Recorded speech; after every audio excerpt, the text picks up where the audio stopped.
महाराष्ट्राच्या राजकारणात पुन्हा एकदा मोठा राजकीय भूकंप होण्याची चिन्हे पाहायला मिळत आहेत.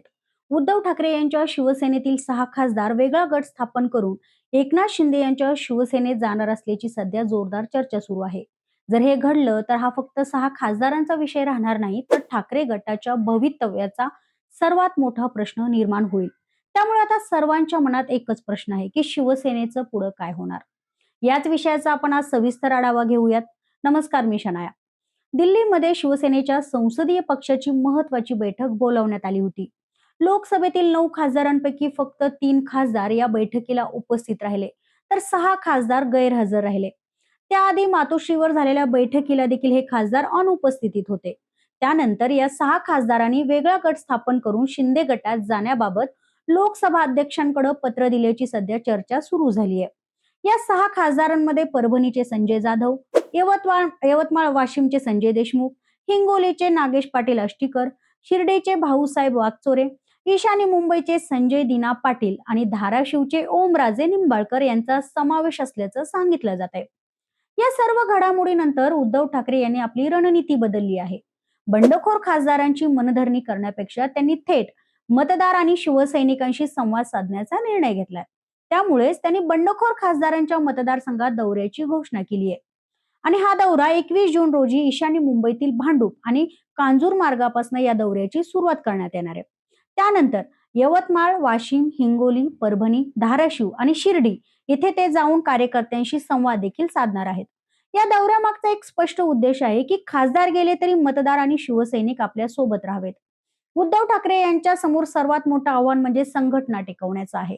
कारण पक्ष फुटल्यानंतर कार्यकर्त्यांचं मनोबल खचण्याची शक्यता असते. त्यामुळे ते स्थानिक पातळीवर जाऊन परिस्थितीचा आढावा घेत आहेत आणि शिवसैनिकांना भावनिक आव्हान देखील करतायत. तर दुसरीकडे बंडखोर खासदारांचं असं म्हणणं आहे की उद्धव ठाकरे यांच्यापर्यंत पोहोचणं कठीण झालं होतं. तसेच ते मतदारसंघात फारसे फिरत नव्हते. याच कारणांमुळे त्यांनी वेगळा निर्णय घेतल्याचा दावा करत आहेत. याच दरम्यान ठाकरे गटाकडून बंडखोरांना परत आणण्याचे देखील प्रयत्न सुरू झाले आहेत. आमदार कैलास पाटील यांनी पुण्यात ओमराजे निंबाळकर यांची भेट घेऊन उद्धव ठाकरे यांचा वैयक्तिक संदेश पोहोचवलाय. आदित्य ठाकरे यांनी देखील जे परत येतील त्यांचं स्वागत आहे असं सांगत बंडखोरी थांबवण्याचा प्रयत्न केलाय. मात्र हे प्रयत्न उशिरा झाल्याची चर्चा सध्या राजकीय वर्तुळात सुरू आहे. आता सर्वात महत्वाचा मुद्दा म्हणजे तो पक्षांतर विरोधी कायदा.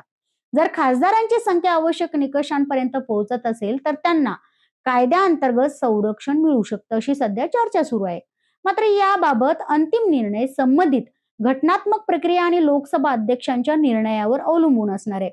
त्यामुळे सध्या सुरू असलेल्या राजकीय चर्चांना अंतिम निष्कर्ष अजिबात मानता येणार नाही.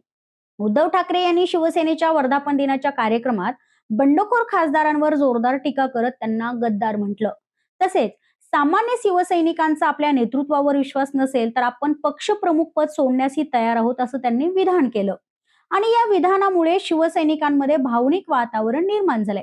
आता पुढे काय होऊ शकतं त्यामध्ये पहिली शक्यता म्हणजे काही खासदार पुन्हा ठाकरे गटात परतू शकतात. दुसरी शक्यता म्हणजे हे खासदार कायमचे शिंदे गटात जाऊन ठाकरे गटाला आणखीन मोठा धक्का बसू शकतो. आणि तिसरी शक्यता म्हणजे उद्धव ठाकरे संघटना नव्याने उभी करून थेट जनतेच्या बळावर पुढील निवडणुकीत लढण्याचा मार्ग स्वीकारतील. एक गोष्ट मात्र निश्चित आहे की महाराष्ट्राच्या राजकारणातील हा संघर्ष अजून देखील संपलेला नाही. उलट आता खरी राजकीय लढाई सुरू झाली आहे. शिवसेनेचं भवितव्य काय असेल, कोणाचा दावा मजबूत ठरेल आणि जनतेचा कौल कोणाला मिळेल हे येणारा काळच ठरवेल. तुमच्या मते शिवसेनेचं पुढे काय होणार? उद्धव ठाकरे पुन्हा पक्ष मजबूत करतील की शिंदे गट आणखीन विस्तारेल? तुमचं मत कमेंटमध्ये मला नक्की सांगा. आणि हा व्हिडिओ आवडल्यास लाईक करा, शेअर करा आणि सबस्क्राईब करायला अजिबात विसरू नका. धन्यवाद.